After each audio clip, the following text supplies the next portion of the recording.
Good evening, everyone. Can everyone hear me? Hi, my name is Ramona Good. I'm an engineer at the Department of Energy and Environmental Protection, and I also am the project manager for the potential removal of the Lower Collinsville Dam. We are here. I'm glad to see everybody here. We're just gathered here for a public meeting to talk about the National Historic Preservation Act for the removal of the dam. I just want to say that this meeting is just specifically to talk about the historical aspect of it. We're not going to be going into the engineering details or the process of the removal. It's just for the historical details discussion for today. So I'm just going to go over the agenda a little. I'm going to talk a little about the ownership of the dam, and then we're going to send it over to the consultants, Matt Spiegelman and Bruce Harvey, to talk about the National Historic Preservation Act, the Section 106 consultation process, the Collins Company Lower Dam features, mitigation options, and these are lots of acronyms, the Historic American Building Survey, Historic American Engineering Records, and Historic American Landscape Surveys. Oh. Okay, got it. It's a little slow on the... Slow on it. I pushed. It'll... It didn't even move on that one. No, it's...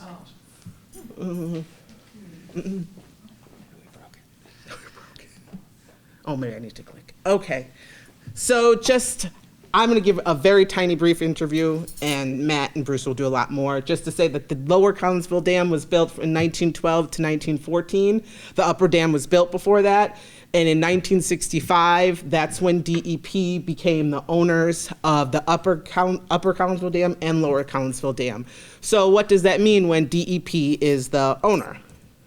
So DEP, on behalf of the state of Connecticut, we're responsible for the day-to-day maintenance of the dam. That could mean mowing, animal burrows, if there's debris, that's what we are responsible for. We also have to comply with the Connecticut State Dam Safety Regulations just as a private entity would. We also need to get permits and go through the regulatory process as anybody else. And so we also oversee oversee any repairs and upgrades to the dam if it needs to be fixed for some reason, if it's not in a good condition, based on our inspection reports. So we are the owners and oversee everything. That's just a brief overview. So now I'm going to turn it over to Matt Spiegelman and Bruce Harvey from Acme Consulting LLC to talk about the National Historic Preservation Act. It's a little lag from when I'm moving it to when it moves, so bear with us. Thank you. It's there, but we're moving on here. That's what counts. Okay. So we're here to talk about Section 106, and specifically the development of mitigation to resolve the adverse effects of this proposed, this undertaking of removing the dam. So that's a lot of words, and part of the goal of this first part of the presentation is to make that process a little more granular and see where we are in that process. Okay. So the team is myself. I'm trained as a archaeologist, and I'm serving as the project manager on this bigger undertaking. Bruce Harvey is here, and Bruce is a historian and one of the more active large format photographers. So Bruce has worked on dozens of dams and many other historic features, and part of his expertise is not just the historic research, but capturing them in these beautiful large format photographs. I have some examples of another dam done by a different photographer in the back on that poster board, and you can get a sense of the scale. And that's where we'll sort of end the presentation tonight, is talking about those large format, beautiful photographs that memorialize and record the dam in perpetuity. And then Matt Kiersted is an industrial historian, and his specialty is in public history. So the creation of outreach materials that disseminate knowledge and present stuff not in the technical literature that we often produce as consultants, but in the public sphere. He's not here today, but he's an integral part of the team. So the first part of this presentation is the rules in which we are operating under right now are the National Historic Preservation Act of 1966. This act gave the power and the money to start to do preservation as part of the federal process. Was very much inspired by the creation of the highways and locally by things like New York City's demolition of Penn Station, but it's part of the mid-century questioning of what should we save and how should we remember and study what we can't save. So the act and the way it was implemented is 36 CFR Part 800. So it created this federal policy. It created at a state level the implementation through the state historic preservation offices. And we have representatives of the office and officer here with us, and they can speak to their role. But a lot of the federal legislation is, the rubber hits the road at the state level. It also created what we kind of colloquial will sometimes call the SHPO of SHPOs, the Advisory Council, and that sits in Washington, D.C., and that gets involved in just a select few cases. But this is one of those situations where the ACHP will have a chance to weigh in. It created the National Register of Historic Places. We're very close here to a wonderful, large historic district with many constituent properties. And it created the Section 106 review process. So by being here tonight, we're participating in that process, and we're trying to move that along to come to some productive conclusions by working the steps of this process.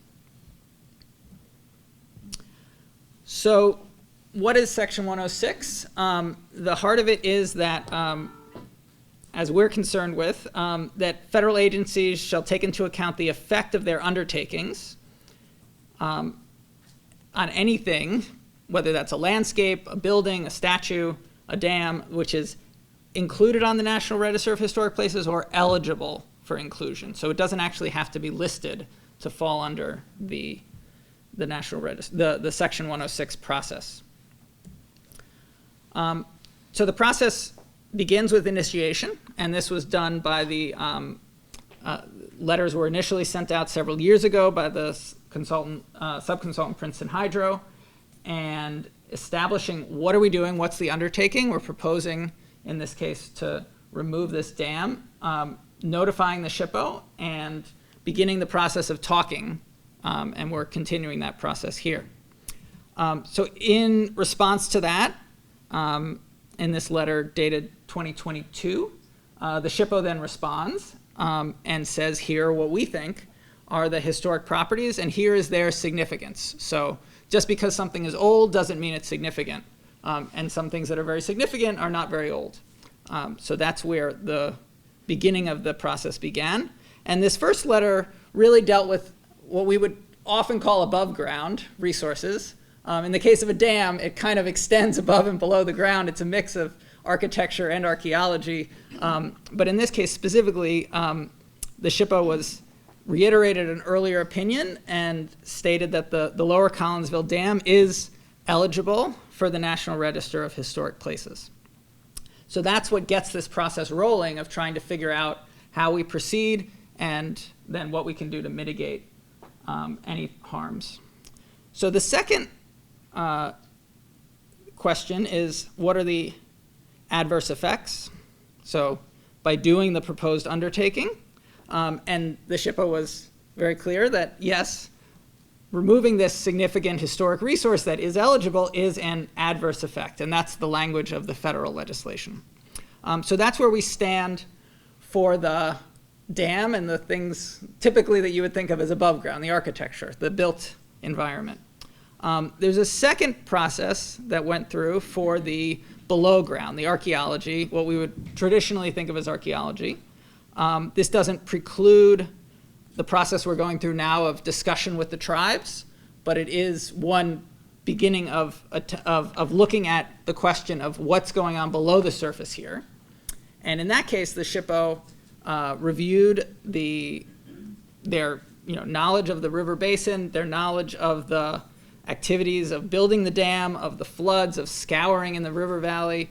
And the assessment was that the below ground area that will be impacted by the removal will not hurt archaeology, or that the interaction with the landscape will be superficial. So the access roads, the way material is going to be moved in and around the site is not, it's not creating a burden on the landscape that would potentially expose archaeological resources. So it's important as we move through this process to think above and below the surface.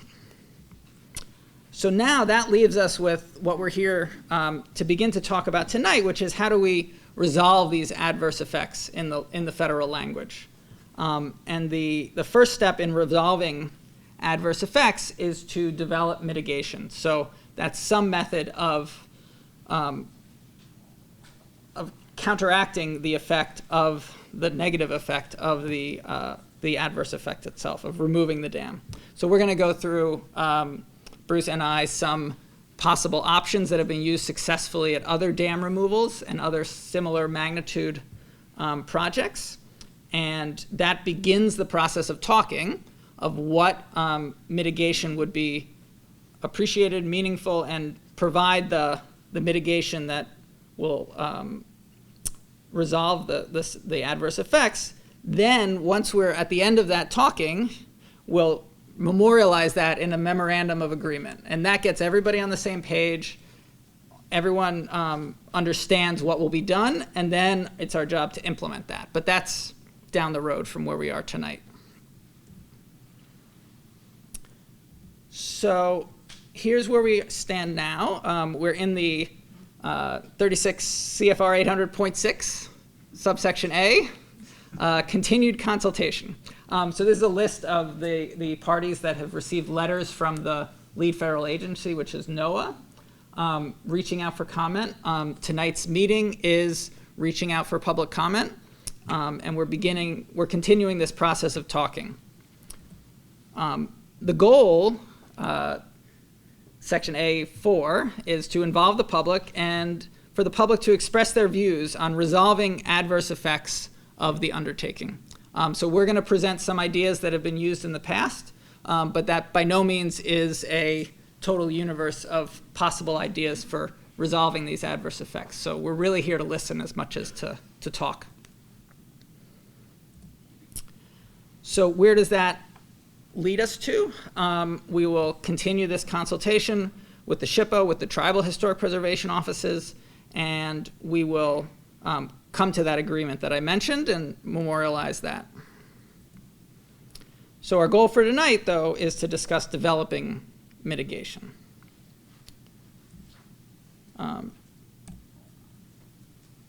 Hold questions till the end? Great. So I'm going to hand it over to Bruce now. These are some of Bruce's, in a minute, you'll see when it catches up. Some Bruce's beautiful color photographs of the dam in its current state, and those are complemented by the black and white photographs as well. We'll go back and forth a few times. Thank you. Yeah, so I'm here, as Matt indicated, in a dual role. I'm both historian and photographer. My academic background as a historian. I've been doing this kind of photography for 20-some years now. So I'm here in both roles. So right now, I'll just do a fairly brief review of the historic background.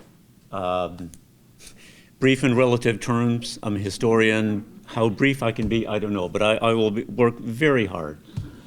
The general context, of course, is the Collins Company, the world's premier edge tool maker for 140 years. The company was founded in 1826 by the members of the Collins family, drawing from earlier experience with forges, to make pre-sharpened axes and other edge tools that by the early and mid 20th century was the standard international tools. And many of you here will know this history even better than I do. What I wanted to do is really focus on their use of water power. Water power was absolutely vital to the success, to the growth, the international expansion of the Collins Company. They started, the idea was they used what's known as hydromechanical.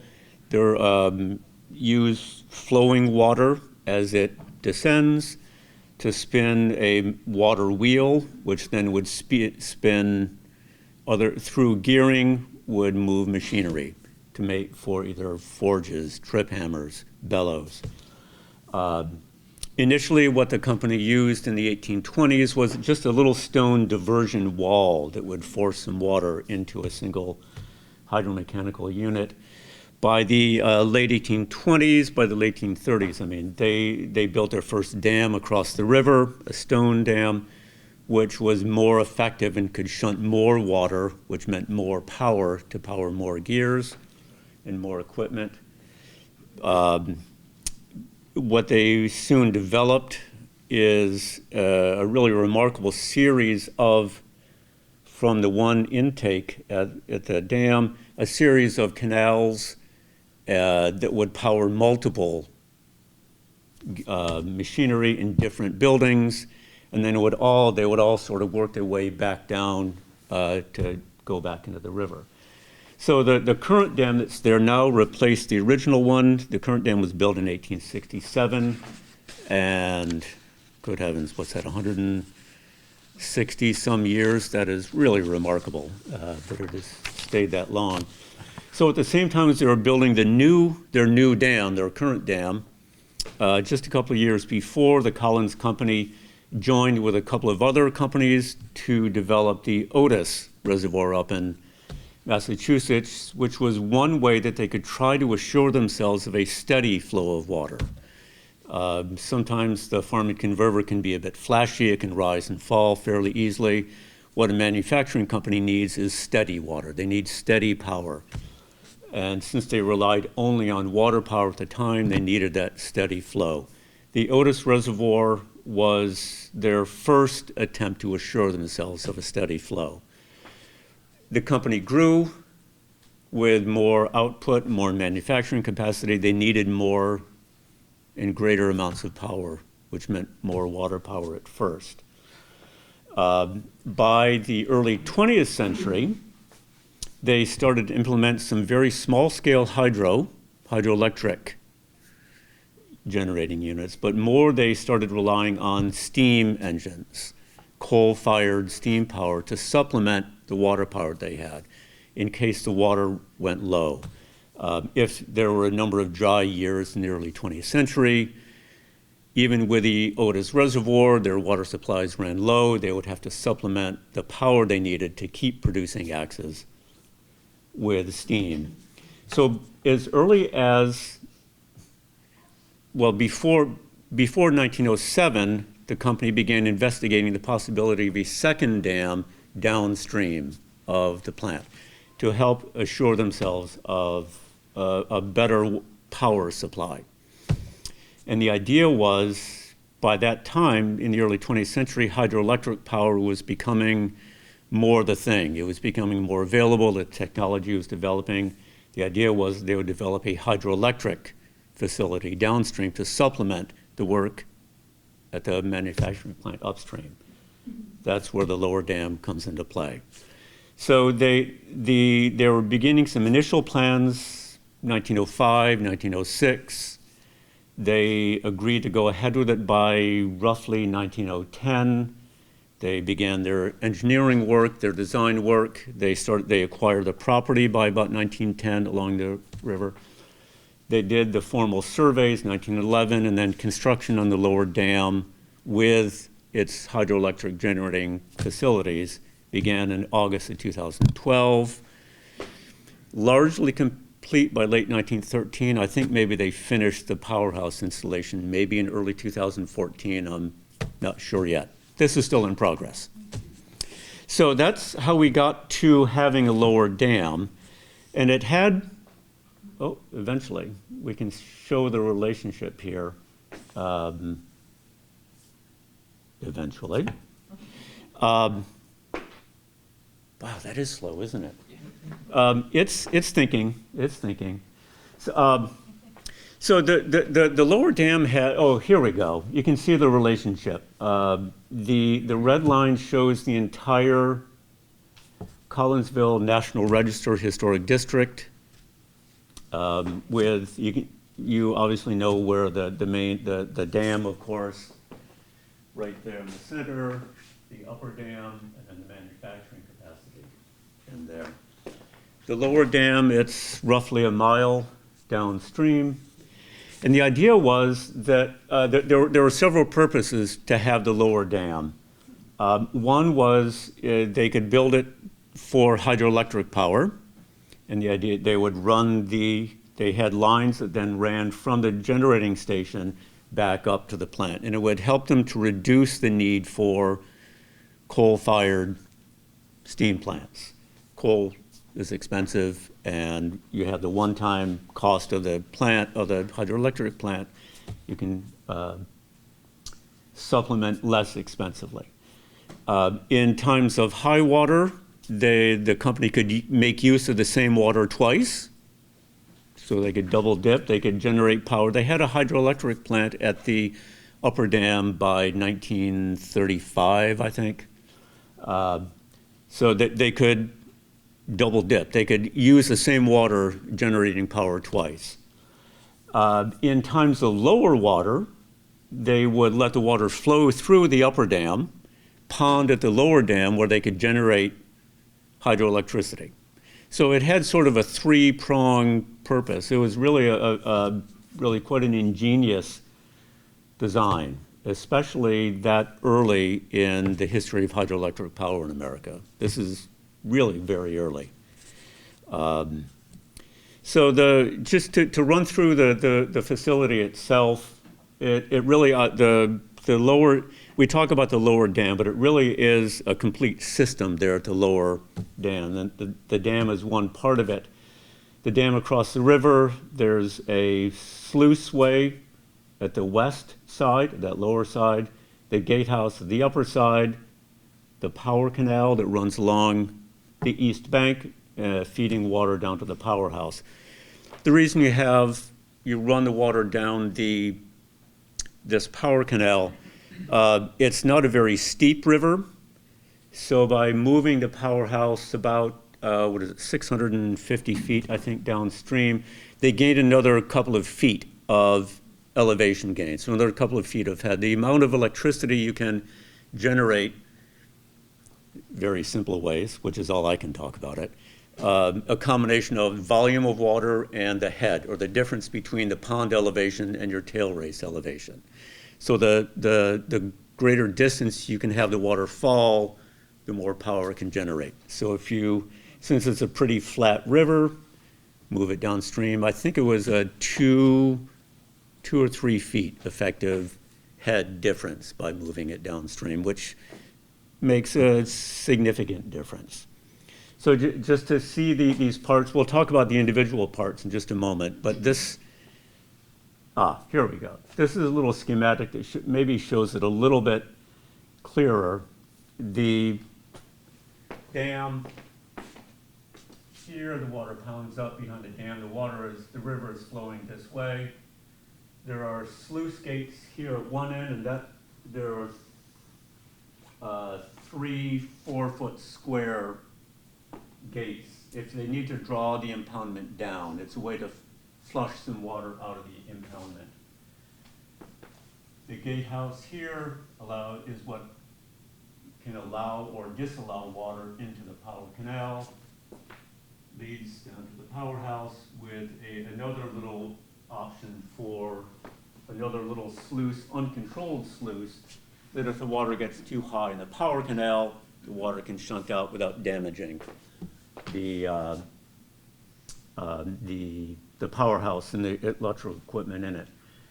And then this elevation view, this is, as we're looking downstream, I was astounded when I saw this. This dotted line here was the original ground level. So you can see how much they excavated on that east side to create the ability to flow into the power canal. It's the ground. The ground actually passed through what is now the gatehouse. That was an awful lot of excavation. So as we start moving into the components, you can see the section view of the dam there. They call it a sort of an OG shape, curved so that it allows for the water to flow over it and move straight downstream without undercutting the bank. I mean, undercutting underneath the dam. So eventually, we'll start seeing, we'll have another little detail of that. The main part that we talk about is the dam, and what we see with the water flowing over it, it's identified as the spillway. It's designed to let water flow over. What they could do, and they often did, was to put what they call flashboards, which is a series of just plywood boards held in place by iron spikes that could raise the effective head another 3 feet. So again, to create a little bit more head, a little bit more generation. It's a 400-foot-long dam in total. That spillway is 300 feet of that. About 40 feet of it is the sluice gates on the west side, again, that had 3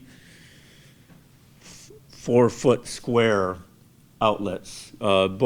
Each of them controlled. The gates could be raised and lowered manually by gates. You can see the remaining gate control operators there at the top, I just did that back in April. So they're still very much there. And then the schematic shows it's a similar view. So that's the ones that, again, that allows water they can lower the impoundment if they need to. If there's too much water, if there's a flood, or if they need to do some work on the dam, they can help to move the water along. On the other side of the dam is the concrete abutment, 60 feet from the end of the spillway to the bank. And on top of that abutment is the gatehouse, the brick gatehouse on top. Within the abutment, there are 6 gated openings. Each one is 6 feet by 8 feet. And each gate is controlled individually and manually by, again, a series of gears that will move, that can lift and raise and lower each gate. So that gate lifting equipment is actually still in the gatehouse now. But this section view, you can see there are the 6 gated openings below the brick powerhouse. And the purpose of the gatehouse is to control water into the canal. You can either allow lots of water in, or shut it off completely. Currently, the gates, of course, are closed and locked shut, which has allowed the power canal to go completely dry. But that's another feature of this, an important feature of the overall hydro facility is the canal. It's formed by a concrete wall going from the powerhouse down to what was the original bank, then excavated into the original bank to form the canal or the raceway, with masonry stone blocks on the original cut into the original shoreline, and concrete on the river side. The power canal, of course, led directly to the powerhouse. The water ended up here at the upstream side of the powerhouse, with this spillway off to the side that, again, would allow water to shunt off if the water in the power canal got too high in a flood situation. Here is the spillway from the downstream side. So the powerhouse is, again, it's a concrete substructure with a the brick building on top of it. The water flows into one of two intakes. There are two openings here in the foundation of the powerhouse. The powerhouse had two generating units. Each generating unit, there was a water wheel at the floor, below the floor level. The water would come in from the power canal here, come into this chamber. As it went through this draft tube and out to the river, it spun this wheel right here at a pretty good clip. That was then connected by a shaft connected directly up to the powerhouse floor, where there was a generating unit, coils of copper coils charge, the rotor spins within a stator, generates electricity that was then sent to a step-down facility nearby and then sent up to the factory. So what remains now in the powerhouse are the four walls, the window opening, and these were the housing for the generating units, and they are open down to this level. You look down, and it's a little bit of a scary view down there, I got to say. It's like. I was very careful when I looked into those. So again, just some of the remaining equipment at the powerhouse. There are the intake gate mechanisms. Again, were manually controlled, as well as the little lift gate. It will be showing up on your screen any moment now. There was also, in addition to the uncontrolled part of the spillway, there was a smaller opening at the base of that little spillway that could let even more water out. And the machinery on the right there is that hoist for that smaller gate at the base. Again, manually controlled to lift and to fall. Just to take the lineage of this lower dam complex. It's really not just the dam, the complex itself. When the Collins Company closed they announced they would be shutting down in 1966 for a number of reasons. One of the really big questions in the newspapers at the time was, what will happen to the water rights? What's going to happen to the dams? Who will own the water? Who has the right to use the water?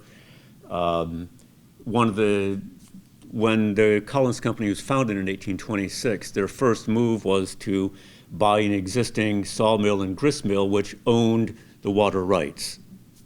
They had the right to use the water of the Farmington River in that section for power. So the question in 1966, 140 years later, well, what happens to those rights? And there was a lot of discussion in the newspaper at the time. Different nonprofits, different agencies were trying to figure out what would be the best. By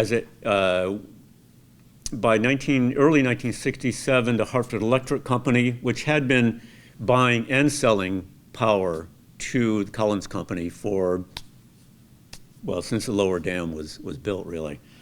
Helco, Hartford Electric Company, they closed on the deal to purchase the water rights, including both dams and both hydroelectric facilities, in early 1967.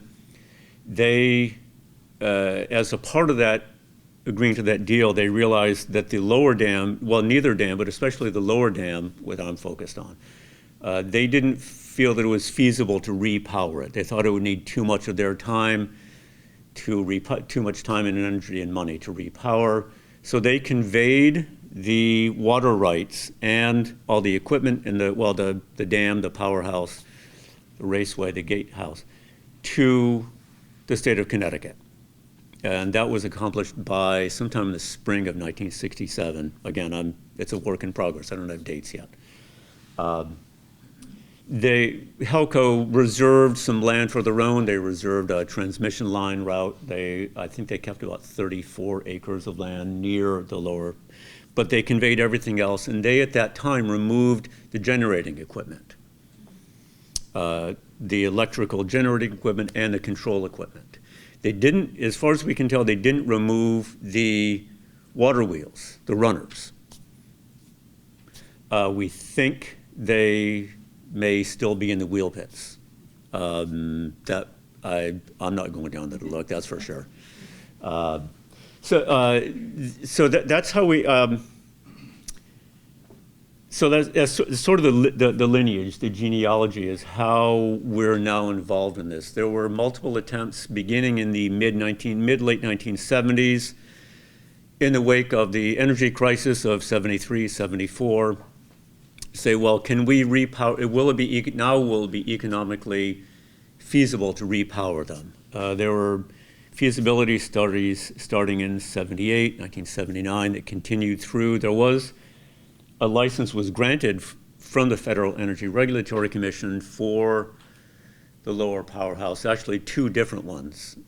Summit Hydro, they ended up surrendering their license in early 2000s, I think, and then the town of Canton made a go at it, and by mid-2010 said no, we've decided no, it is not feasible, we'll put our efforts into the upper dam.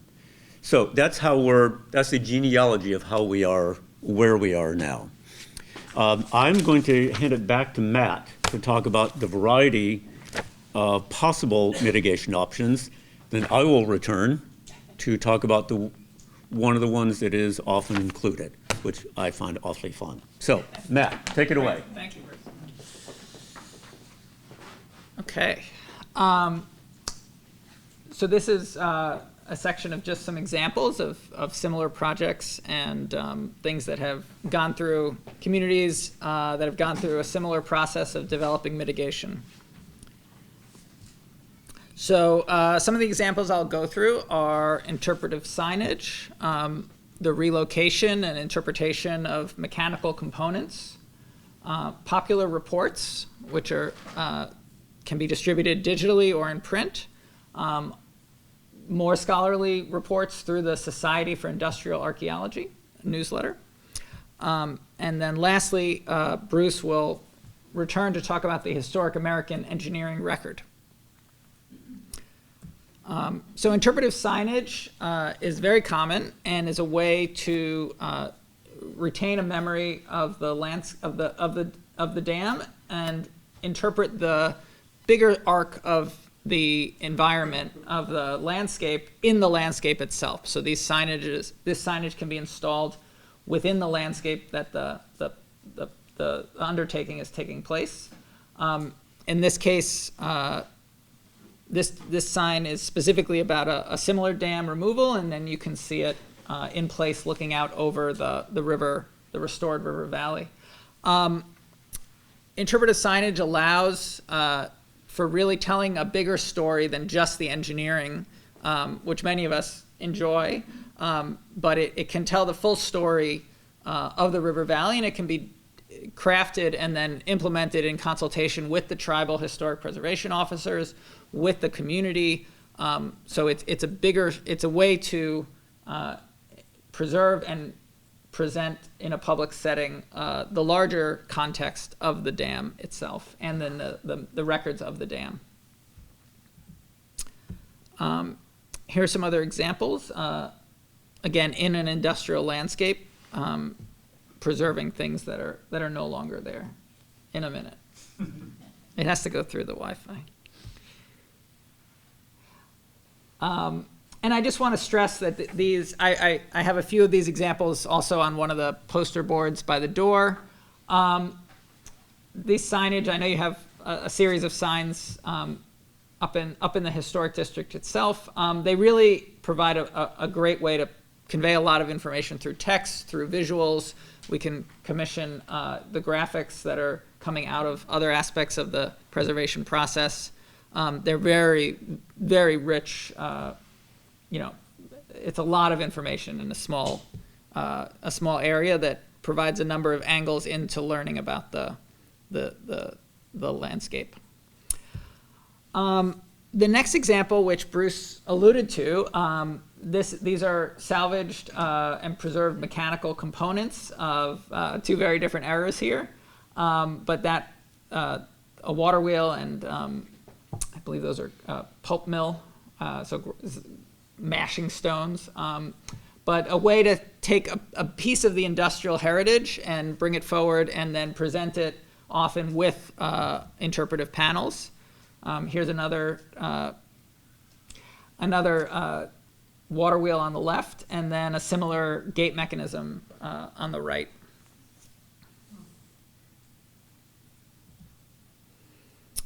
The other thing which has really been beautifully executed in Connecticut at a number of different sites, both for preservation and mitigation, are these popular reports. These can be printed. These are pamphlet to book length manuscripts. They can be printed, and they can also be distributed digitally.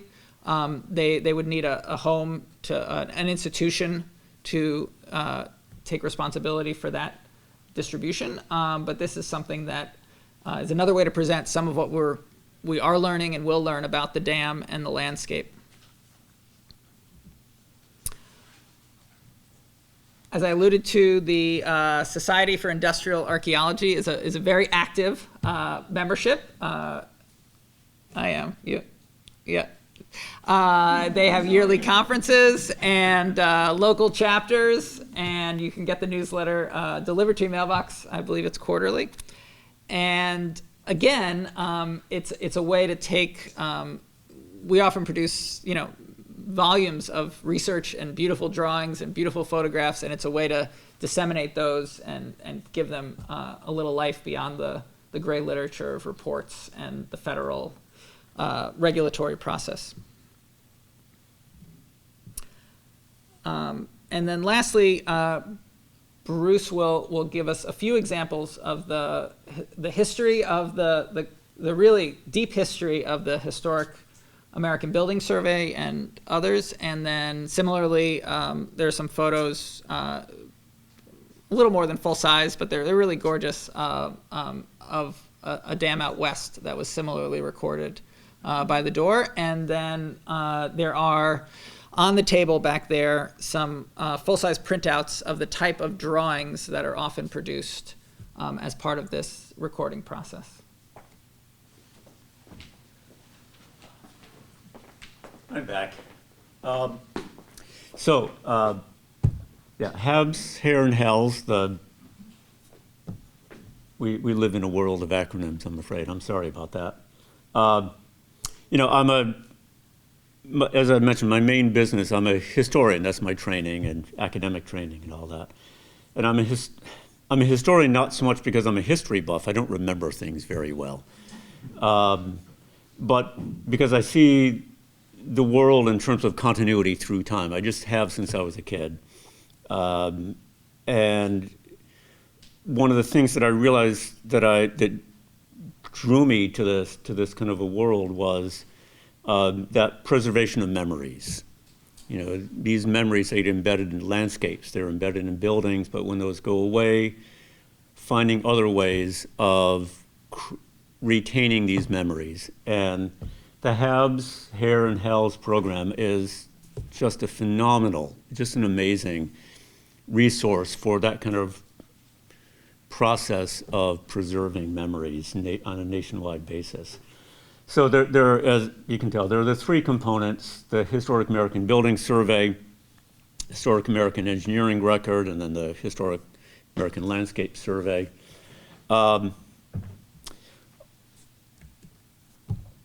The history of them I find really kind of interesting. The Historic American Building Survey is what, with Social Security and maybe a couple of other, one of the few remaining real New Deal things that we have still as an active thing going on.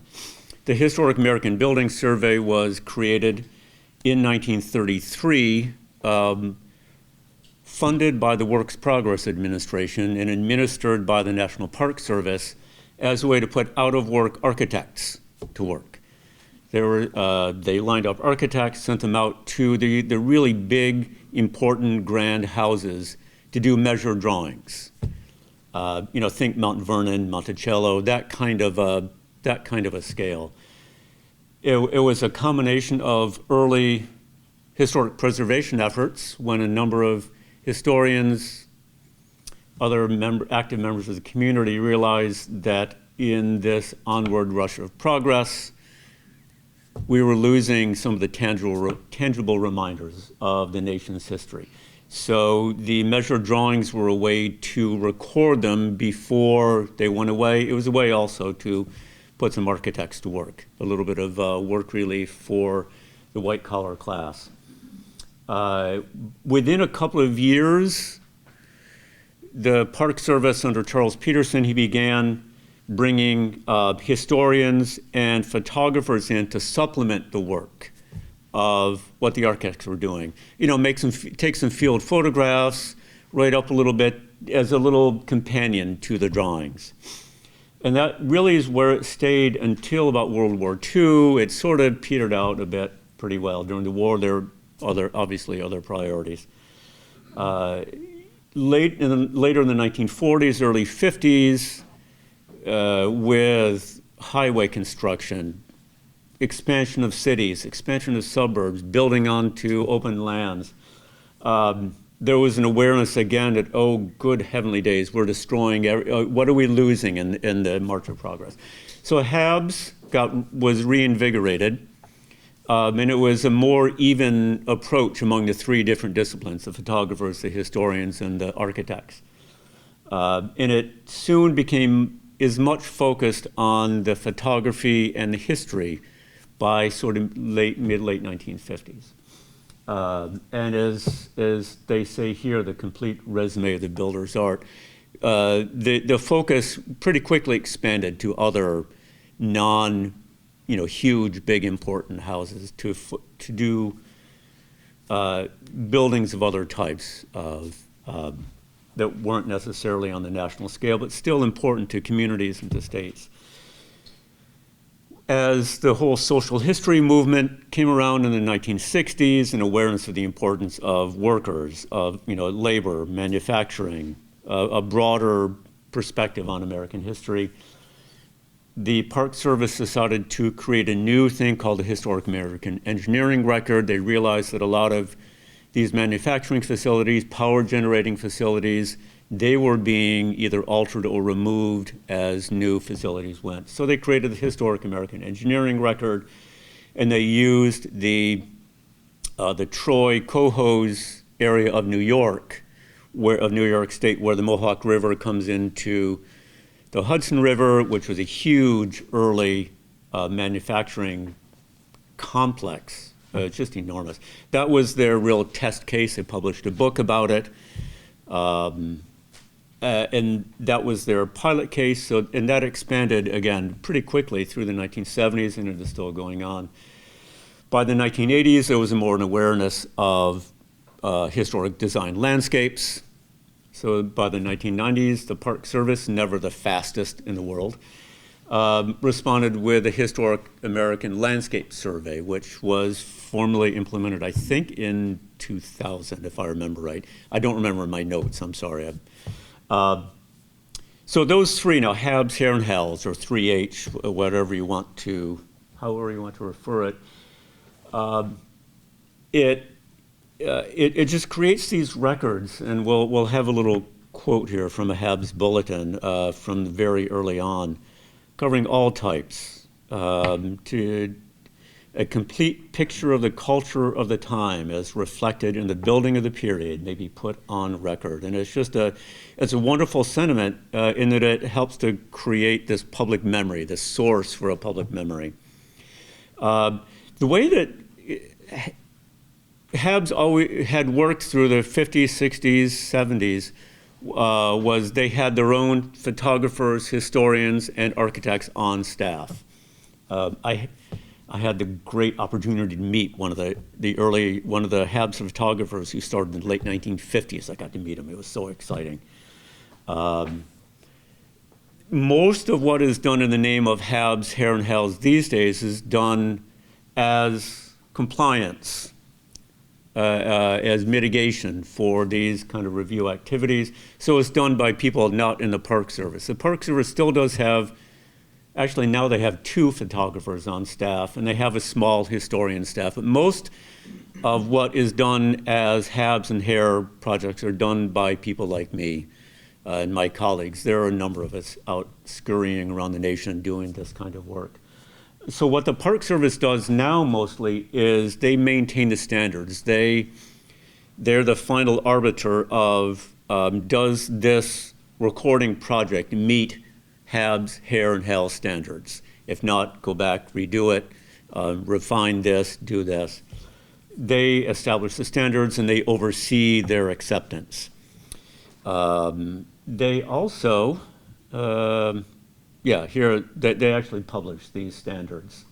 And you can go online, type in Habs Hair Standards, and you'll come up with page after page of things they've done. And it gets down into very granular minutiae, where exactly the margin needs to be, how far down from the top. And the amazing thing, this is why I just love the Habs Hair program, Habs Hair Hels. They take all of the Park Service takes all of it in, and then they transmit it to the Library of Congress. So everything that goes in the name of Habs, Hair, and Hels is public domain, free for everyone. Anyone can go in, download whatever you want. These are public domain images, reports, drawings. And if you ever want to just waste enormous amounts of time, go to the Habs Hair Hels website. If you have any interest in historic buildings, historic engineering, good, interesting photographs, architectural drawings, they have a really robust search engine, and you can spend hours without realizing it. Oh gosh, I want to see this. It's just an amazing website. The problem is they have so much stuff. There's a backlog in digitizing a lot of the photographs. So a lot of the photos aren't yet digitized, but I was talking to their staff back in January. They have new equipment now, so they're moving through, I forget how many thousand images per week or per month. And then they still have to process them and get them on the website. But they are gradually catching up. But even what's there, it is just this incredible time suck. You can just get lost for days. And it is a remarkable public memory. So what the Park Service does, they establish 3 levels of recording. I should say that there are 3 different basic types. There are photography requirements, which, as of now, still require large format, black and white film. Large format film is it's individual sheets of film, uses a camera that has the bellows and the black cloth and the tripod. And either 4 inches by 5 inches, 5 inches by 7 inches, or 8 inches by 10 inches. That's one of the 3. The other 3 is narrative history. It's a bit formulaic. They provide a template. You sort of write into the template, but it provides a summary description and what is known of the history of the site. And then in drawings, measured drawings. So there are 3 levels of how much information they want. And that corresponds to how important the resource is. The lowest level, level 3, is large format photographs at a modest level of coverage, a basic history, and that really is about it. Level 2 takes those, they want more photographs, they want more research done for existing plans, existing photographs, which are then copied photographically or otherwise to be included in the report. Level 1 is the highest level, where they require, in addition to the complete set of large format black and white photographs and the history, is original measured drawings. And those are some of the samples. We have some samples of measured drawings there. The proposal for the Collinsville Dam is for level 1, which is a pretty exciting thing to do. I've been involved in only one other. In the 20 years I've been doing this, I've had a chance to work on only one other level 1 HABs, which is a pretty exciting thing. So here, just as a quick sample, as what I've been talking about, you're showing the narrative. Again, the Park Service very helpfully provides a template. They also provide certain templates and requirements for the drawings, and then a sample photograph that I may have taken a long time ago.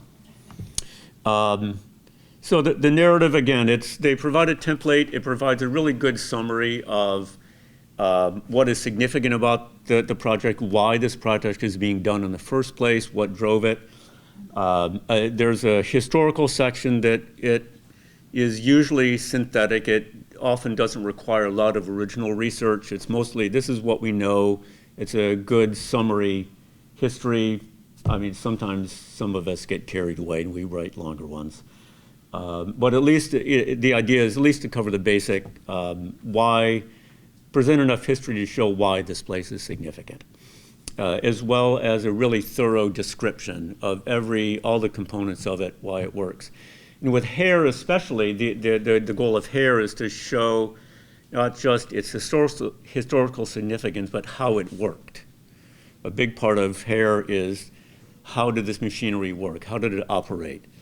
And so a lot of the descriptive part deals with that. The drawings especially are absolutely vital in HARE documentation because they can show in ways that a photograph can't how the different components would work together. The cover sheets are always HABs and HARE and HALs. It brings out the best in architects to do these really nice cover sheets, and then the drawings are I just get lost in them. And they can be very effective at showing the relationship of components and show how things work in the field whenever it does move forward. They are really valuable things. This one just slays me. This is a really good one that's coming up next here. Because it shows it's a powerhouse, which is really nice. And it's actually a belt-driven one, which is really fascinating. We skipped over one. What do you know? Yeah, things get caught up a little bit. It'll come up. The one that I really like is coming up next. Oh, come on.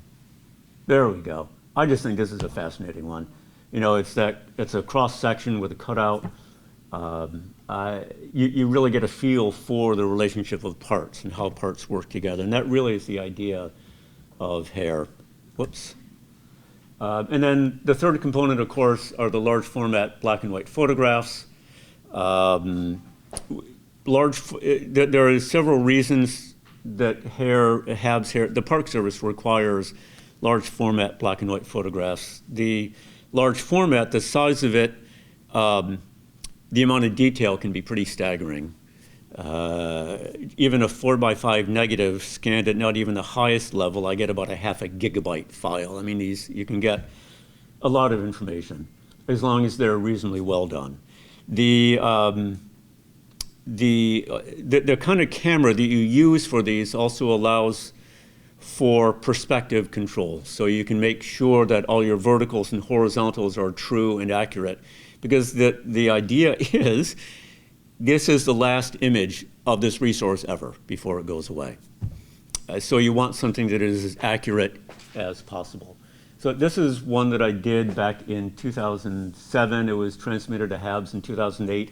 And just earlier this year, these images were digitized and put online. That's how far behind they are. This was actually New York's HARE number 8. It was part of the original set. And I did an addendum to that original survey. The company was replacing all of the original 1860s and 1920s gate control machinery. And those were contributing to a National Historic Landmark. So that's why I came in to do these photographs. 2008 transmittal, and just uploaded to the site 2024. They are behind. So it's an exciting, I find these really exciting projects to do. The samples that are back there, those photographs are from a dam, I think in California or Washington. West Coast. West Coast is all the same. But by Jet Lowe, who is one of the longtime hair photographers and just a genius with a camera. They're really worth taking a look at. So that's what I have. That's one of the components that we will be doing, has been proposed for doing, is this hair documentation with the narrative, photographs, and the drawings. So that's a sense of what those will be, and why I love it so much. So I will turn it back to Matt or Ramona, one of the two. Ramona, take it away. Thank you.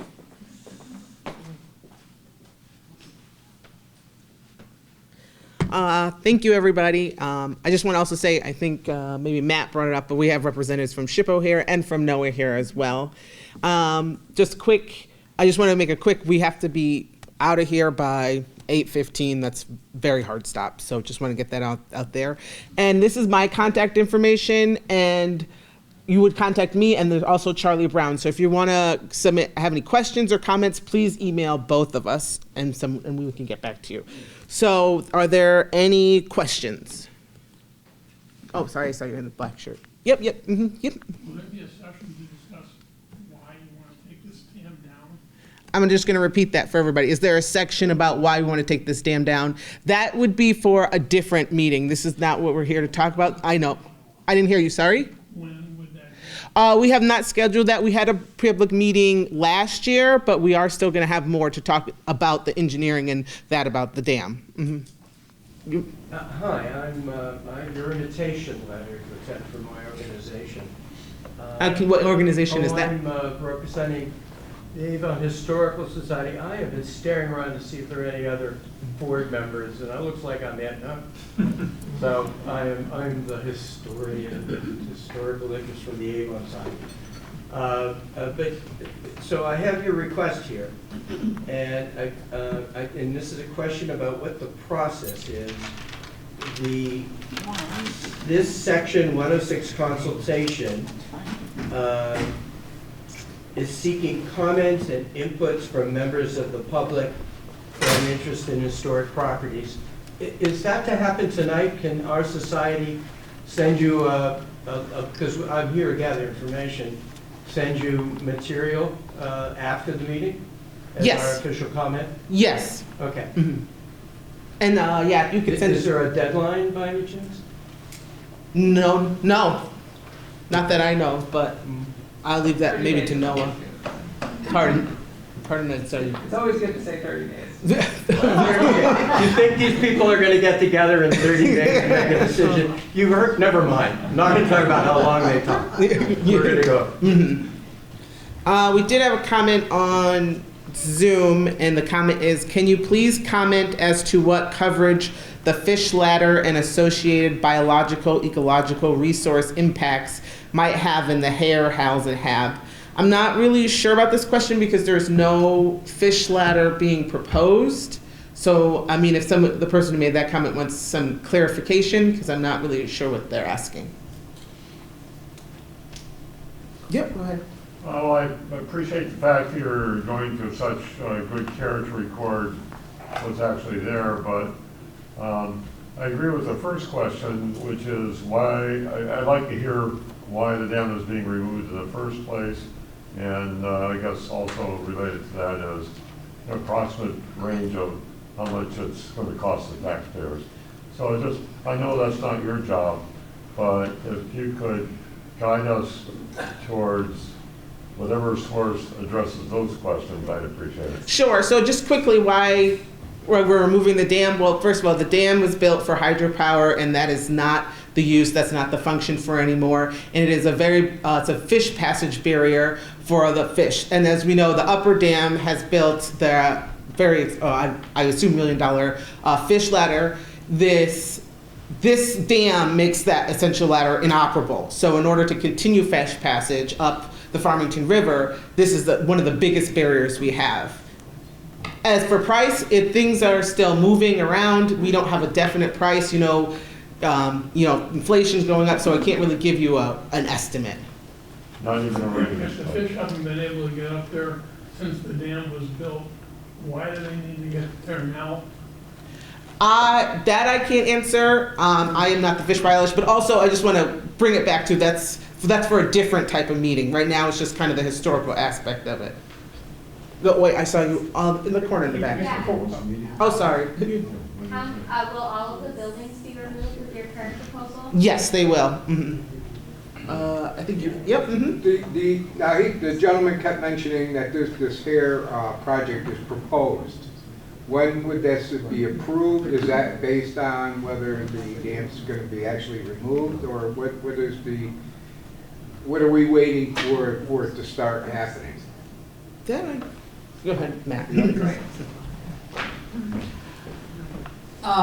So we're working the system, the process, and the next step is to, when we understand what the ideas are, what the universe of possible mitigation is, we'll put those in a memorandum of agreement, and that'll be signed by the consulting parties, and then the work will be executed. And will that be owned by the National Park Service? Say these displays, say they have hard displays, would that be National Park Service? Excellent or question. local? Anything local is going to be locally managed and owned, regardless of where the funding comes from. There needs to be local stewardship of it. The HARE package that we talked about does go to the Library of Congress through the National Park Service, and that lives in physical and digital form down in DC. Yeah. Go ahead. What period, are we going to try and document the entire lifespan of the dam itself, up through the present day? Yeah, Bruce, you want to? Yes. Sure. Okay, and if we do that, Bruce touched on the studies that were done back in the 70s, and that's kind of lost to most people now, but there was actually a lot of work done back then, looking at low-head hydro. Mm-hmm. And if you look at the history of the thing, you go from 66 when, the way we talk about it, it's like everything ended, but there was an awful lot of activity in that area beyond that. And the studies there they were kind of important, and it's important to make sure that people are aware that all this happened. It's kind of a lost decade, the 70s. but they were actually well known back then, and significant for anyone who looks at energy now, conservation and everything else. Yeah, for assuming we're doing the complete HARE documentation,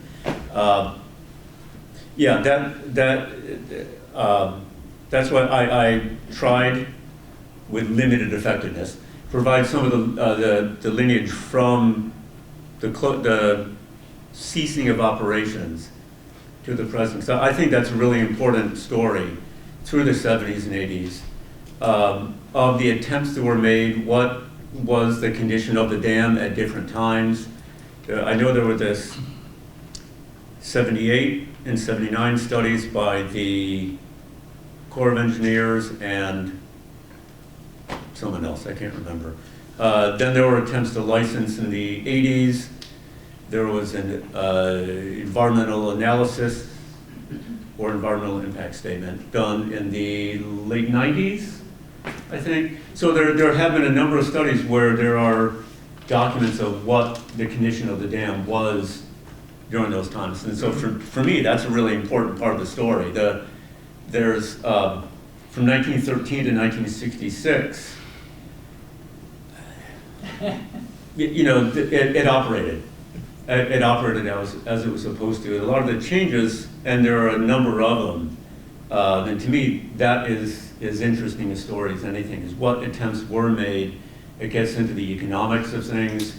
There was the Public Utilities Regulatory Priorities Act of '78 that really that gave great incentives to reuse existing low-head dams for hydroelectric generation. There are subsidies, low-interest loans, guaranteed markets. And that spurred quite a lot of reinvestment in existing dams from the early 80s. I'm just working on one that was early 90s. So to me, that's an interesting part of the story, and why wasn't the lower dam repowered? And it's not for lack of looking. It's not for lack of studies and examination. So I agree. I think that's, like I say, that 1913 and 1966, the plant operated. Since then, there's all these studies going on. To me, that's as interesting as anything. So yes, I intend to include a good part of the report on that section. Did you have a question? Yeah. Yeah, I'm relatively new to the field. Is there anything in this process, this mitigation process, that could significantly delay or maybe even stop the removal of the dam? Is that a possible outcome? It's always a possible outcome. Speaking as the consultants, our job is to make sure that doesn't happen. Yes. I was intrigued with the comment in the early days that the Otis Dam was used to help control the flow. Yes. And I'm wondering if you will include that as part of your, or how you will include that as part of your history. Just, it'll be referenced, I will reference it in the narrative as a part of the, because the story of the lower dam is the story of the Collins Company finding ways to provide enough power for their massively growing axe empire. The Otis Reservoir is one attempt.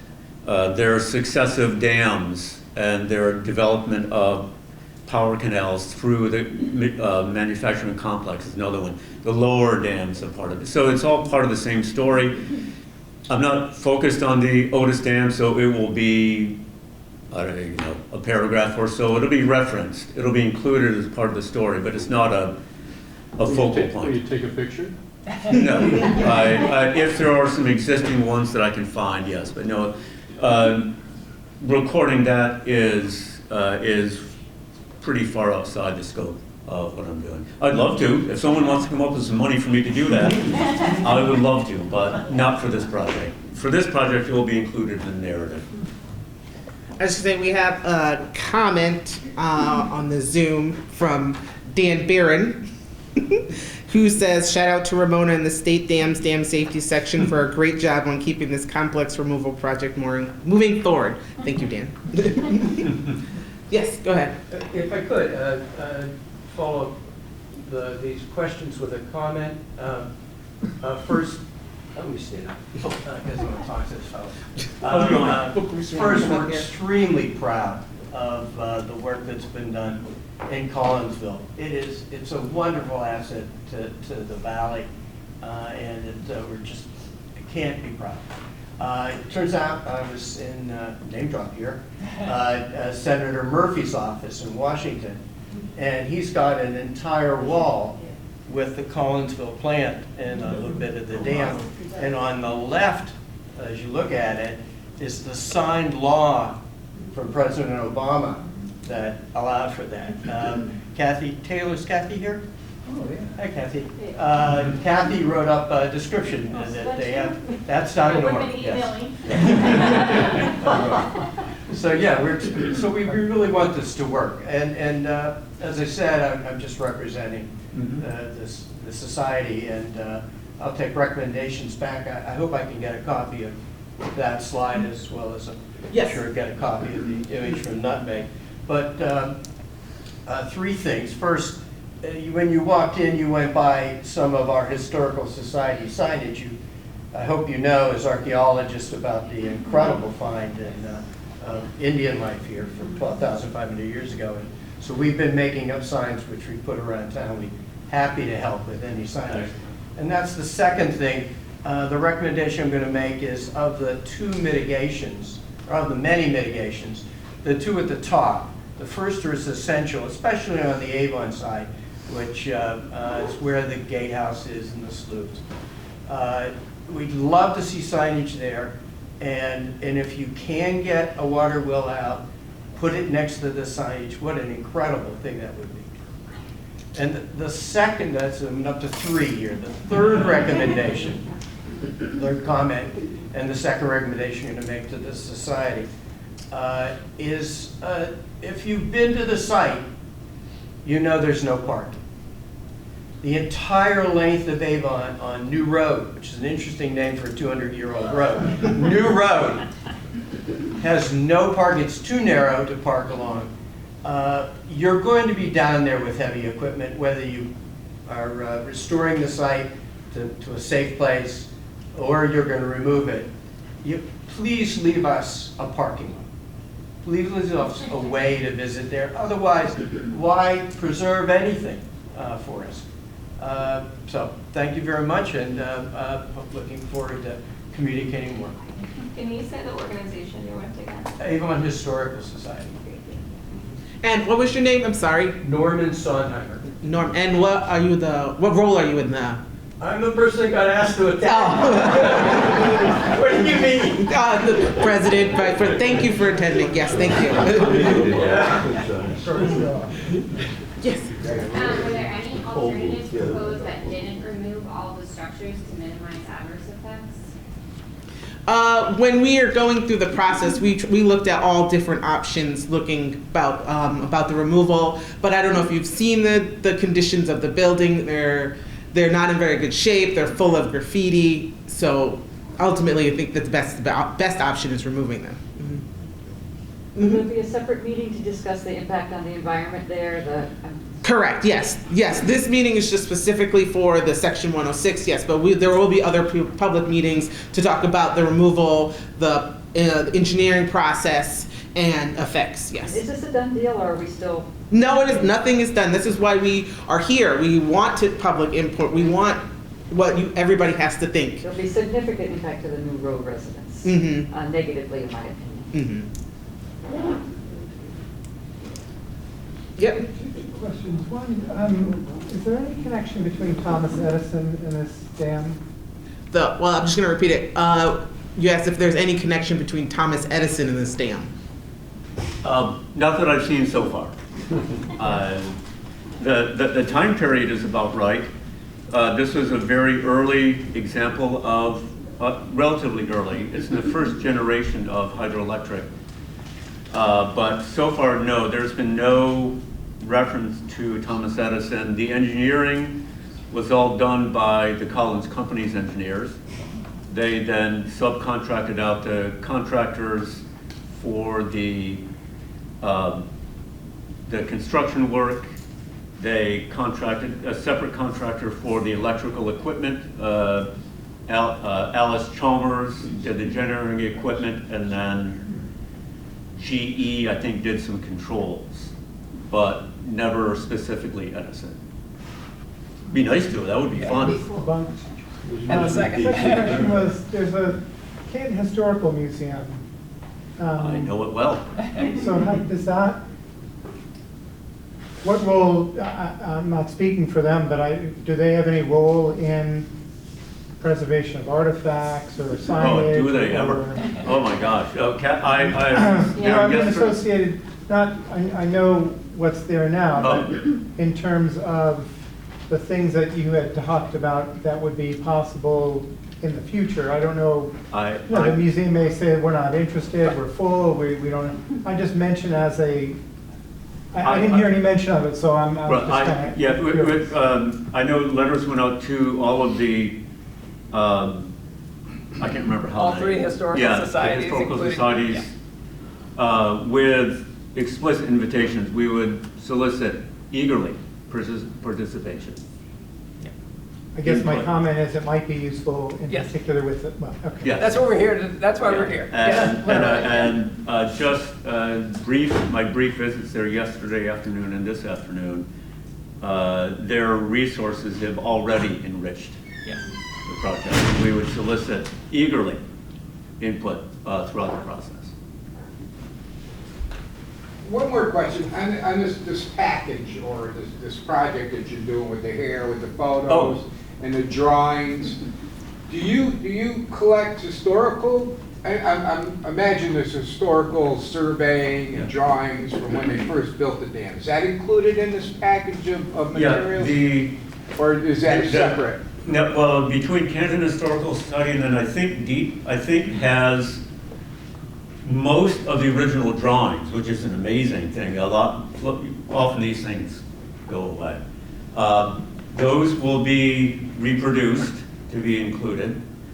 I'm always on the lookout for historic photographs, and I found some great ones this afternoon of a postcard from just a few months after the thing opened. So it was just a gem. What we will run into there, and this is a subject of discussion and negotiation later. Anything that goes into these reports, if the Park Service accepts it, which they always do, it enters the public domain. So if someone holds a copyright to an image, I wouldn't be able to use it. Right. And so, but that does not apply to, for example, interpretive signage. There we would just have a credit line, image courtesy of Avon, Canton, or, but for the hair package itself, it has to be clear of any copyright. I've had my knuckles wrapped a few times. That's why it gets almost to the end. They say, "Well, do you have permission to use this?" Oh. So I've learned to be very cautious. But that's where the beauty of the interpretive signage comes in.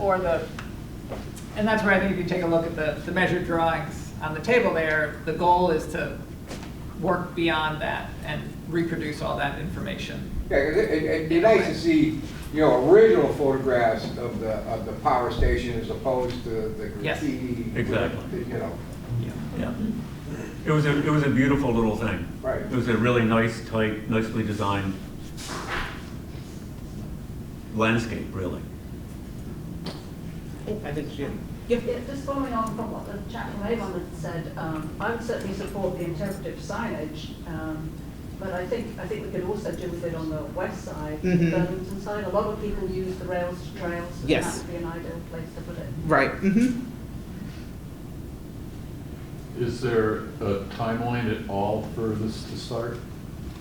The 106 process or the removal of the dam itself? there is a 10 years?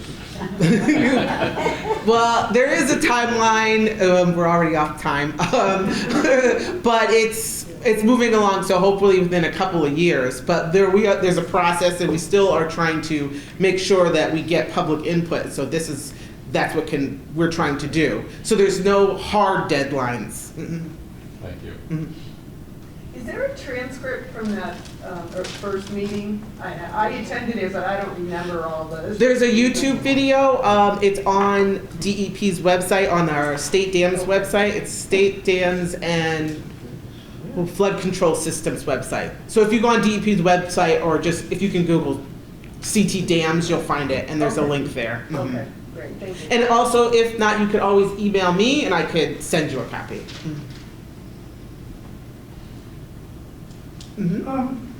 Until I came here tonight, I thought Collinsville owned the upper dam and Burlington and Avon owned the lower dam. So I'm a little surprised that the state of Connecticut owns both dams. I'm surprised because I thought it was a town, hi Kathy, I thought it was the town of Canton that did all the legwork to get the permitting to have a hydro plant go in. So I'm wondering why the state didn't do that. For the upper dam? Yes. Once, and I'm not very versed on this, but once FERC, the Federal Energy Regulatory Commission, gets involved, the state is no longer involved. So FERC and is it Canton Hydro? They work together to put in that system. So it's kind of, and once again, I don't know much about FERC, but all I know is once the federal government and the energy gets involved, the state has taken a back seat. They don't even need a permit from our dam safety. So that's how it works. The state of Connecticut, though, own both, and we own both, but it just happens to span, the lower dam happens to span both the Avon and Burlington. So we are in charge of the, as I said, day-to-day maintenance or taking care of the dam. Okay, and the second part to this question is, so I thought the town of Canton did most of the legwork. Then Canton Hydro got brought in. So nobody's gone federal above the state of Connecticut to see about putting a hydro station in at this lower dam? Nobody has any interest? Well, there have been feasibility studies done. I think Bruce mentioned in the several of the 70s, and there was one I think in about 2015 that was done that has just shown that it's not economically feasible to put hydropower on this lower dam. So it has been looked at by multiple entities, but it's just not feasible, and that's ultimately why I think because Canton has had the first right. I think it gets a little muddy, but there's a active Connecticut Congress that said that Canton has the first right on the lower dam, and they did a study on both, and that's why they put it on the upper dam, not the lower dam. So studies have been done, it's just not feasible. Okay. So Canton is the one who took the initiative to go to FERC, and that's why they were involved in the hydropower dam and the fish ladder on the upper dam. Gotcha. Thank you. You're welcome. Are there any more questions? Yep. Mm-hmm. Now, this isn't historic, but has the project gotten to the point where there's been a study of the sediment behind the dam? That was a part of our conceptual design, yes. So we've gone through a conceptual design to look at the sediment, and I think the sediment has been tested, but not the time and place. As I said before, this is kind of just the historical stuff, so when we have, yes, but it has been done. Mm-hmm. Yes? I guess I'm a little confused on like the engineering and sediment and all that. I guess there was a previous meeting which did not get much publicity or whatever, but. It was put in, published on our website as well as Avon and Burlington's website. But we also have it recorded on YouTube, so you can see it. Yes. That's what you're referring to. Okay. And then, but there's another one coming up also dealing with that. We have not. We anticipate more public meetings in the future. It's not nothing set. But when we do, we'll put it on DEP's website, we'll work with the town of Avon to put on their website. And if you want, you could always just email me once again and just say, hey, can you just update me when there's a meeting. Do you have like a regular email list? We do not, so okay. I guess I'm the email list. Mm-hmm. But if you want the YouTube, yeah, okay. It's also on, we're taping it, this one also on Nutmeg TV as well. Okay, thanks. Just a question, with the documentation you'll be providing to the Library of Congress, has there been any thought about giving those to the local libraries as well? Yeah, we often, that's often a part of the, at least one, if not more. The original set with the negatives would go to the Library of Congress, but the prints and the narrative, I would assume the drawings. If there are 3 that are involved, it's pretty modest, and that often is the case when I've worked on these kind of dam removals. We'll do a set that goes to the Park Service, and then a set for local curation in a local library. The only other comment I would have is if Deep has the original drawings. Some of them. I think just a small number. Copies of the originals. Correct, copies. Historic Society has some originals. I was going to say, you should get them out of Deep and get them to a historical, I'm serious. That is so far out of my our pay grade. Yeah. That is so far out of my purview. They're just not great, well, no disrespect intended, but it'd be better in a historical body than the original. Well, if nothing, having things consolidated might be the way to think of it. I did find copies from 1942. Right, so they're not historic documents. Yeah. But yeah, if nothing else, having things consolidated. But that is way beyond you. don't look at me for that. Well, Yes, pass along, well, duly noted, thank you. Kathy? If I could have a public meeting like this every night of my life, I would be thrilled. I mean, I love this. So I work for the State Historic Preservation Office. We spent a lot of time talking about this HARE document. That's my request. That is a technical document that I think we need to have. But mitigation is really about how you compensate the community for loss.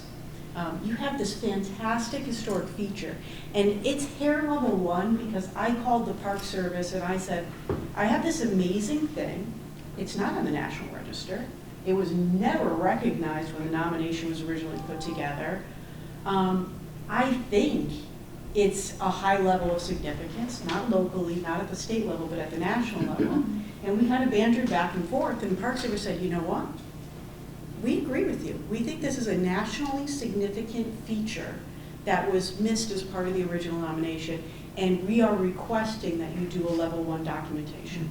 Also, first time for me in my office, but it makes sense. I mean, this is an important piece of history that we're going to lose. And so when we think about what mitigation is, we want to think about what we can give back to the community for that loss.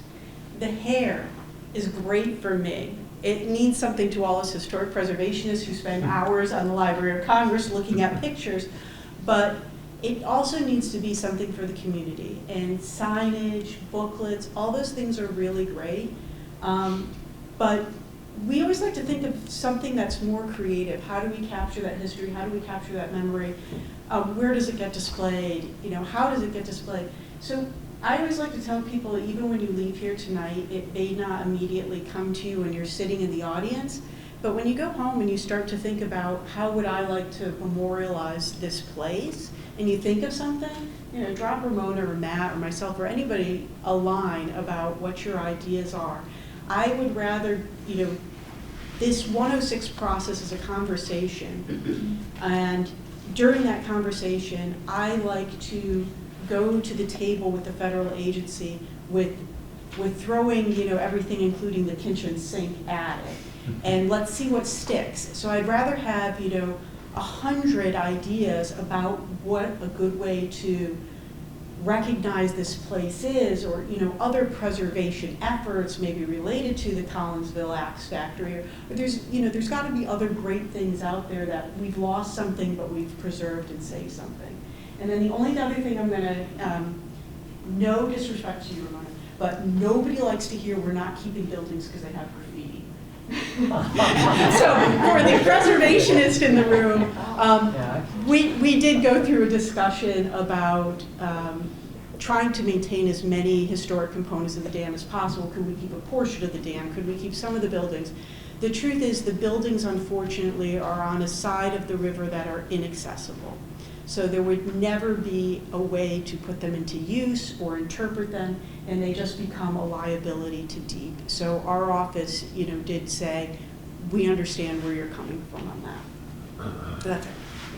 So the lower dam is not on the National Register? The lower dam is not listed on the National Register. Yeah, I see people jumping into the water by the by the gatehouse. You know, not that infrequently, but just along, you know, along the lines of trying to, like, is there any way to put something there that's probably a little more safer, or and this gentleman shaking his head no, so maybe it's not feasible, but I don't know, you know, just thinking out loud, like, it would be, I don't know if it's feasible at all to have a diving platform. I don't think we want to encourage any diving. I don't think we want to encourage any unsafe behaviors, and I think the best way to prevent and keep safety is the removal of them, the buildings. No, I'm not saying. And there's also, I'm not saying. there's no access as well, as Kathy mentioned. So even if you, let's say you came up with the diving platform, that would mean. Well, you could put it on the side by the trail. No. There is no trail. No, it's the other And it will not get, I was I like, mean the rails to trails. oh, well that, Because right now, people walk across the top of the dam, they go to the other side and they jump. I think it's into the tail, the water must be deeper there, because the river's not that deep. mhm. But I'm not, I don't know how removing the dam will change the depth of the river at all, because things will be different. So maybe make it less feasible, actually, I don't know. That would never get approved for essentially kind of a diving board off the, the trail. And that's not a possibility. The state would have to provide a lifeguard. Yeah. Yes. I think I saw somebody else's Got hand. lawsuits. No, okay. Speaking of taxpayers' dollars. I don't think we have any more questions on, so I just want to thank everybody for coming. And once again, we appreciate all your input and we'd like to hear, and as Kathy said, we'd like to hear what everybody has to say. Here's my contact, but once again, if you're going to email me, also email Charlie Brown at the same time. Thank you very much for coming. Thank you.